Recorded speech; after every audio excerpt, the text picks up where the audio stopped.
Es igualmente periodístico informar de que alguien ha dicho hoy lo contrario de lo que dijo ayer, o hace una semana, o hace un mes, o hace un año, porque en las dictaduras solo se permite una línea informativa, que es la que marca el autócrata. Periodismo es difundir aquello que alguien no quiere que se sepa. Como ya sabréis, el presidente Pedro Sánchez ha iniciado una guerra sin cuartel contra la libertad de prensa. Todo este show que está montando el presidente ha venido a raíz de las publicaciones de la prensa en torno a los posibles escándalos de su mujer. Noticias que han de ser publicadas para esclarecer unos hechos que el presidente y su mujer todavía no han justificado. Un ataque a la libertad de prensa impropio de una democracia. En este contexto, el periodista Vicente Vallés ha sido nombrado doctor honoris causa por la Universidad Internacional de Valencia. En su discurso, que vas a ver a continuación, realiza una masterclass de libertad, democracia y periodismo, señalando indirectamente a estos ataques del presidente del gobierno a los medios de comunicación. Disfruten de estos 15 minutos que sin lugar a dudas deberían poner en todas las facultades de periodismo. Y si te gustan este tipo de vídeos, dale al botón de me gusta, suscríbete al canal y comenta qué opinas de estos ataques del presidente y el PSOE a la libertad de prensa. Creo que merece ser comentado el hecho de que se hayan fijado en el trabajo de alguien cuya tarea principal es el periodismo hablado y no tanto el periodismo escrito. La actividad periodística es efímera por su propia naturaleza. Aquello que es noticia hoy no siempre será noticia mañana. Pero dentro de esa consideración efímera de la tarea periodística, la que realizamos en los medios audiovisuales parece aún más fugaz. Al menos en apariencia, lo que decimos perdura el tiempo exacto que tardamos en decirlo. Lo hablado da la sensación de ser perecedero, mientras que lo escrito se supone perdurable. Veo, sin embargo, que para quienes han tomado la decisión que hoy nos convoca aquí, determinadas palabras que ha pronunciado quien ahora les habla han podido tener alguna durabilidad, han podido perdurar, desmintiendo esa famosa máxima según la cual las palabras se las lleva el viento. Aunque este criterio tiene una cierta controversia, incluso desde los tiempos de la antigua Roma. Cuentan que un senador romano dijo en cierta ocasión que las palabras vuelan y lo escrito queda. Y esa sentencia se ha entendido mayoritariamente como una confirmación latina de eso que decíamos antes, que las palabras se las lleva el viento.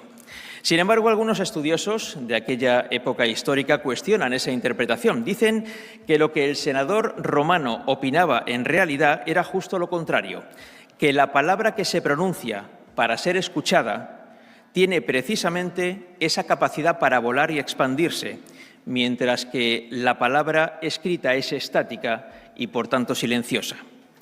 Imagino que quienes han tomado la decisión de conceder este doctorado honoris causa están más bien en esta corriente de pensamiento que celebra la defensa verbal de los diferentes puntos de vista. Muchas de las citas más conocidas y celebradas, atribuidas a grandes personajes históricos, no surgieron de la ardua, dificultosa y muy admirable tarea de escribir. No fueron ideadas para perpetuarse negro sobre blanco en un papel, sino para resultar inspiradoras frente a un auditorio, para provocar una reacción inmediata de apoyo, de rebelión, de miedo, de ternura, de entusiasmo, de desazón, de tristeza o de alegría. Fue en la antigua Grecia donde la palabra hablada se elevó por primera vez a la categoría de sustento fundamental de un régimen político que se dio en llamar democracia. Hoy, el templo de la democracia es el Parlamento. Y esa palabra define perfectamente el objetivo de la propia institución, parlamentar en lugar de batallar. Esa característica la comparte con otro templo, el templo de la sabiduría y de la ciencia. Ese templo es este, la universidad. Aquí nacen y se desarrollan las ideas en plena libertad. La universidad es el foro del conocimiento donde la palabra hablada en las aulas se transforma después en palabra escrita a través de los trabajos científicos de los investigadores. Y precisamente en ese ámbito en el que las ideas fluyen libremente es en el que quiero dar las gracias a mi padrino. Dice de él Rafa Latorre, el director del programa La Brújula de Onda Cero, que mi padrino es el presidente de un imaginario, pero muy influyente, sindicato de tertulianos. Es, por tanto, un experto en el oficio de transmitir puntos de vista mediante la palabra hablada, aunque dirija un periódico, que es el santuario de la palabra periodística escrita. Y ese es el gran valor de la democracia, la pluralidad de opiniones. Muy a menudo no apreciamos lo suficiente cuán afortunados somos de vivir en uno de esos países, que no son tantos en el mundo, en los que rige la libertad, con más o menos aciertos, con periodos históricos más brillantes y más oscuros, con dirigentes más o menos respetuosos con las libertades de los ciudadanos o con la verdad. Ahí lo tenéis. Pero en democracia. Gracias a mi padrino por sus palabras. He hablado con anterioridad de algunas de las personalidades distinguidas con este doctorado honoris causa y quiero hacer referencia específica a uno de ellos. Tengo que decirles que es un orgullo muy especial este honor académico porque es el mismo que recibió mi admirado Eduardo Mendoza. Él no lo sabe, pero tengo una deuda impagable. La primera novela no infantil que leí en mi vida, yo tenía 12 o 13 años, fue La verdad sobre el caso Savolta. Se trató no de una iniciativa personal, como pueden imaginarse a esa edad, sino por obligación escolar. Un profesor de literatura nos obligó a todos los compañeros de la clase a leer aquel libro. Cuando pedí este libro en la biblioteca, vi que era un volumen demasiado grueso para las expectativas lectoras de un jovencito, más acostumbrado a los tebeos de la época que a las obras literarias de un cierto fuste. Aquel libro de tantas páginas me resultó disuasorio. Pero lo leí hasta el final y sentí un enorme agradecimiento hacia mi profesor por haberme obligado a disfrutar de la lectura por primera vez. Y también sentí el mismo agradecimiento hacia el autor, por tanto, como me había hecho deleitarme con esa novela. Hoy deseo que quede constancia de ese agradecimiento de un lector que con el paso del tiempo se animó a escribir, por supuesto, solo como un entretenimiento muy alejado de las capacidades literarias de un maestro como Eduardo Mendoza. Pero si leer es maravilloso, escribir, aunque sea con la modestia de un aficionado como es mi caso, es un ejercicio hermosísimo. El periodista, acostumbrado a contar de inmediato las noticias que se acaban de producir, de repente entra en el formato largo, pausado, propio del ensayo o de la novela. Y de explicarse con pocas palabras pasa a hacerlo en un relato extenso, detallado, con la pretensión de desafiar y también de seducir al lector. Pero voy a volver a mi oficio, porque si reducimos a pocas palabras la definición de nuestra tarea de informar, se podría resumir en ir allí donde ha ocurrido algo, enterarse de lo que ha ocurrido y contarlo. Pero el periodismo, y antes lo comentaba mi padrino, es algo un poco más complejo que eso. En el año 2009, quien entonces era el máximo responsable del famoso muy importante diario The New York Times, Bill Keller, hizo una interesante descripción de nuestro oficio. Dijo Keller que, abro comillas, por periodismo de calidad se entiende aquel que involucra a reporteros experimentados que van al lugar de los hechos, que recogen testimonios de lo que ha ocurrido, que investigan en los archivos, que disponen de fuentes y que verifican los datos. Aquí Keller añade algo de complejidad. Hay que alcanzar la calidad informativa mediante el trabajo de periodistas con un bagaje profesional ya acreditado. Y habla de investigación, porque una noticia no son solo los hechos y los datos, también son lo que significan esos hechos y lo que significan esos datos verificados. Hay otra definición de periodismo que también me parece muy acertada y que incluye un elemento más polémico, pero a la vez más profundo.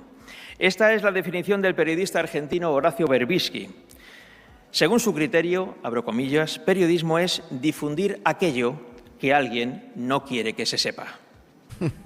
Tengo que reconocer ante ustedes que no hay nada que más desee un periodista que difundir algo que alguien no quiere que se sepa.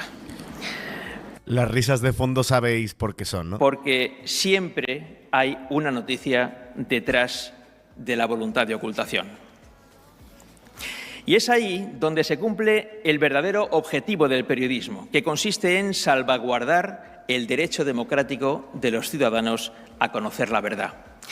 Una organización periodística patrocinada por la Universidad de Columbia en Estados Unidos ha establecido que, abro comillas, la democracia depende de que los ciudadanos tengan datos fiables y precisos, y viene aquí una parte muy importante a la que también antes se refería mi padrino, puestos en su contexto.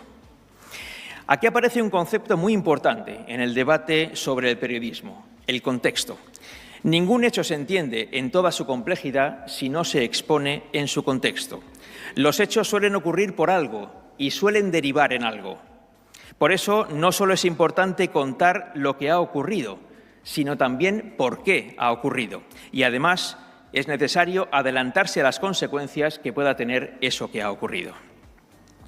Sin contexto no hay periodismo. Y poner una noticia en su contexto deriva necesariamente en el análisis de los hechos. Analizar significa interpretar, significa indagar, razonar, profundizar, comparar, en buena medida examinar los hechos y examinar a los protagonistas de esos hechos. Llegamos así a una definición más propia de nuestro tiempo, la definición de periodismo como la tarea no solo de dar noticias, sino de analizar las noticias. Y tengo que decirles que no hay nada que moleste más a los protagonistas de las noticias que el análisis que los periodistas hacemos de las noticias y de sus protagonistas. Pero eso es periodismo en estado puro. Por ejemplo, es periodismo que se informe de lo que una personalidad relevante ha dicho en alguna comparecencia pública. Pero también es periodismo informar de aquello que esa personalidad relevante no ha dicho o no ha querido decir. Es igualmente periodístico informar de que alguien ha dicho hoy lo contrario de lo que dijo ayer, o hace una semana, o hace un mes, o hace un año. Más claro no puede ser Vicente Vallés, ¿eh? Eso es poner una noticia en su contexto. Eso es periodismo de análisis. Eso es periodismo en estado puro. Ese periodismo de contexto y análisis ha sido la forma de ejercer el oficio en la prensa escrita desde los inicios de la profesión. Lo ha sido también en la radio. Y lo ha sido en la televisión en los países de tradición informativa anglosajona y europea. Sin embargo, en España ha provocado cierta sorpresa que ese tipo de periodismo se ejerza también en el medio televisivo, cuando la tradición del periodismo televisivo español ha estado más cerca de un modelo informativo plano, aséptico, casi esterilizado, sin contexto ni análisis. Ahora, en casos concretos, se ha roto esa tendencia y en la televisión también tratamos de aportar perspectiva, contexto y análisis. Todo esto, como es lógico, dentro de la libertad de la que disponen los medios de comunicación para establecer su propia línea informativa, como debe ser en democracia, porque en las dictaduras solo se permite una línea informativa, que es la que marca el autócrata. Y, sin embargo, tener una línea informativa determinada no puede convertir a un medio de comunicación en el órgano de propaganda de nadie, por mucho que compartan determinadas ideas. Estamos en la tradición del mejor periodismo cuando un medio de comunicación cuestiona incluso a aquellos protagonistas de la actualidad que más pueden acercarse a la línea informativa de ese medio. Los medios están al servicio de los ciudadanos y ese servicio se ofrece con la verdad, sea quien sea el protagonista. Hace ya algunos años, trabajando en un artículo sobre el oficio de informar, rebusqué en determinada bibliografía y descubrí un nombre que desconocía, el de Rafael Maynar. Nació en Zaragoza, aunque su carrera profesional transcurrió muy específicamente en la Barcelona de principios del siglo XX. Maynar escribió un libro titulado El arte del periodista, que es uno de los mejores y más desconocidos manuales que he leído sobre nuestro oficio.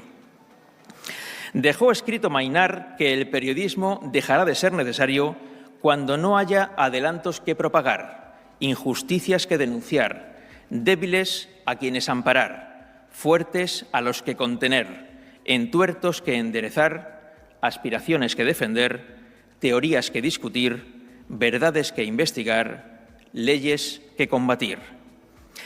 En nuestros días sigue habiendo adelantos tecnológicos, científicos, económicos o sociales que propagar.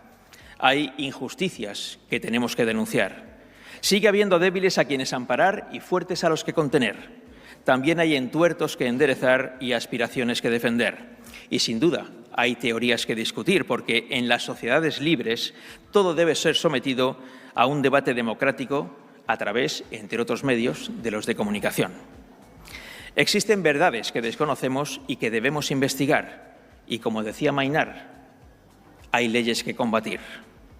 Hoy, un siglo después de publicado ese manual de periodismo, nuestro oficio sigue siendo el de contar aquello que es noticia. Porque, como bien dijo García Márquez, no voy a ser yo quien lo desmienta, el periodismo es el mejor oficio del mundo. Gracias a quienes me lo enseñaron en la universidad y en las redacciones, gracias a quienes me ayudan a ejercerlo hoy. Amigas, amigos, es este un momento de gran emoción para mí y para mi familia. Esta universidad ha sido extraordinariamente generosa. En este doctorado honoris causa hay mucho más honor para mi persona que causa que lo justifique. Es por eso que lo agradezco aún más. Y lo asumo no tanto como un reconocimiento por lo hecho hasta ahora, sino como un compromiso aún más firme e intenso hacia lo que queda por hacer. Muchas gracias. Qué espectáculo, ¿eh? Qué masterclass de Vicente Vallés. Es que ¿cómo puedo intervenir para este vídeo? Es imposible. Impresionante. Estos 16 minutos de Vicente Vallés deberían ponerlo en todas las clases de periodismo, en todas las universidades, facultades de periodismo. Para mí Vallés entra perfectamente entre los 5 mejores periodistas del momento en España. Y tampoco hay que ser muy inteligente para saber de sobra a quién se refería en su discurso. Hay una parte de su discurso que resume perfectamente el por qué he titulado este vídeo, porque en el vídeo, en el discurso de Vallés, no se menciona en ningún momento a Pedro Sánchez. Sin embargo, hay que entender el contexto en el que este señor, este periodista, da el discurso. En un momento en el que Pedro Sánchez está librando una batalla contra los medios de comunicación que supuestamente para él atentan contra el gobierno. Y si el presidente decide quedarse finalmente, que yo creo que se va a quedar, va a librar una batalla sin cuartel contra la libertad de prensa y contra el Poder Judicial. Así que ahora más que nunca Vicente Vallés ha hecho un alegato en favor de la libertad de prensa, esa que al gobierno de España, al autócrata, tanto molesta.